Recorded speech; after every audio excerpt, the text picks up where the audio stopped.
Hey everybody, this is Adam Gussow, Dr. Gussow, coming to you from my office on the University of Mississippi campus in a very different frame of mind, I would say, than my last video to you. I'm holding a book by my grandfather, Chaya Sonia, by my grandfather Don Gussow. I'm also looking at some pieces of paper, and I'm thinking very much about Ukraine and about the invasion of Ukraine by Russian troops. It's currently happening as I speak.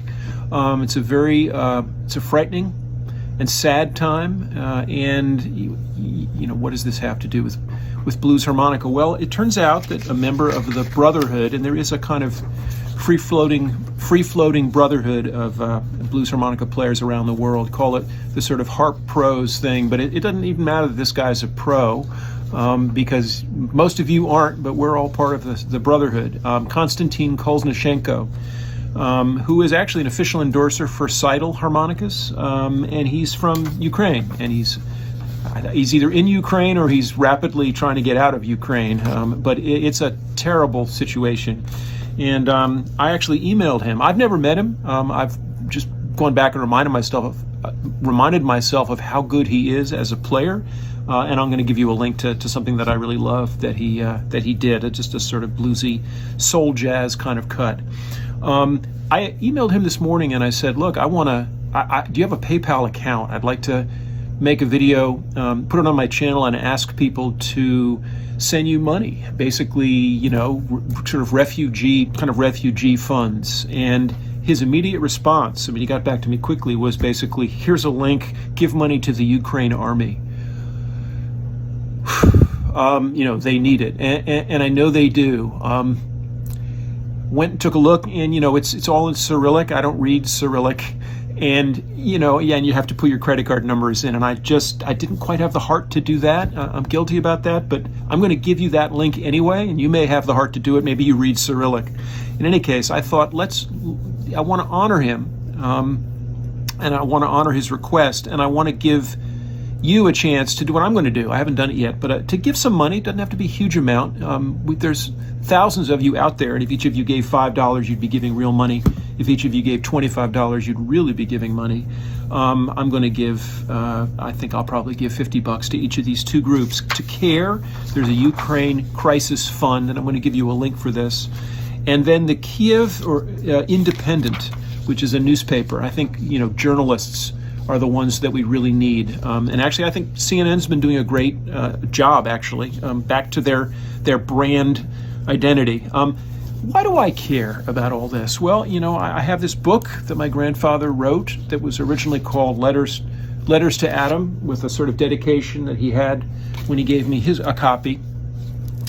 And it begins, and I discovered something that I want to share with you. I've always been a little bit unclear, but rereading the book a couple of years ago. So I've always thought of myself on the father's side as being half Lithuanian Jewish, half Russian Jewish. On the mother's side, it's half Scotch Irish and half Dutch. So I've been a mutt from way back, and that's very much how I think of myself. But I never was completely clear on that Russian Jewish, Lithuanian Jewish thing. And part of that had to do with the city of Kharkov, which is these days Kharkiv, I think, spelled a little bit differently. The Russian spelling was Kharkov. And I went and I was shocked by what I found in this. So my grandfather's mother was from a small Lithuanian shtetl, a little Jewish village called Pumpian, also known these days as Pumpinai or Pumpinos. She married a guy 10 years older who basically got together with her when she was 14 and he was in his early 20s. And she was a highly religious young Jewish woman in this shtetl, and he was a guy from the big city, and who, you know, she caught his eye. The little world of Pumpian was all the world I wanted, my grandfather wrote. Not so with my father. As I realized when I became older, there was little joy for him in Pumpian during his 5 years there. While he must have tried, he never really managed to get in step with the slow-paced, parochial, religiously oriented life in our little community. And my grandfather, by the way, came to America in 1920, 4 years before they changed the laws and made it much harder for people to get into the States. And those laws were then changed in '65, so it was a 40-year period where American immigration, because white folks got scared that there were too many non-white folks, meaning too many Jews and Italians, and my grandfather was a Jew, but he got in just under the wire in 1920. So he's talking about, he was, I think, 10 years old, 13 or 14 years old when he arrived. So he was born in something like 1905, I think. And here's what he says about his father. His boyhood had been spent in the colorful, big, sophisticated city of Kharkov in Russia, far from tiny Pumpyan.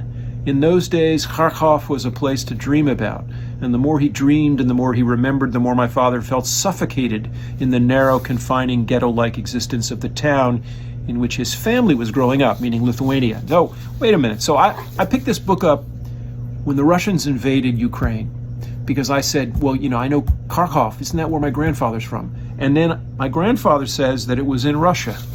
How to reconcile that? Well, it was part of the Russian Empire, but it was also, and the history is fascinating, and I'm sure that any Ukrainian would know it much better than I do. But so he would have been ethnically Russian probably, and that city would have had a long history as part of the Russian Empire. But of course, Ukraine, since 1991, has been an independent democratic republic. What's going on now is that Vladimir Putin is trying to rebuild the Russian Empire over the bodies of the people in Ukraine, including the people of Kharkov. I'll just say no more. It's very upsetting to me. This is sort of my ancestral land to the extent that any place is, along with Lithuania. But I've got people from there, from that part of the world, and I feel for them. I feel for Konstantin. So that's all I have to say. I'm getting a little bit worked up here. Give some money, say a prayer for these people. We'll get back to blues harmonica by and by. And the last video I had kind of a lighthearted tone. I sort of showed you some of the map, but that was just before the invasion took place. And this is not a joke, friends. This is not a joke at all. This is a very serious, very, very serious moment in world history. And I don't use those words lightly. It's a very serious moment. So let's hope for the best. Let's support our friends, and let's do all we can for them. Okay? See you later. Bye-bye.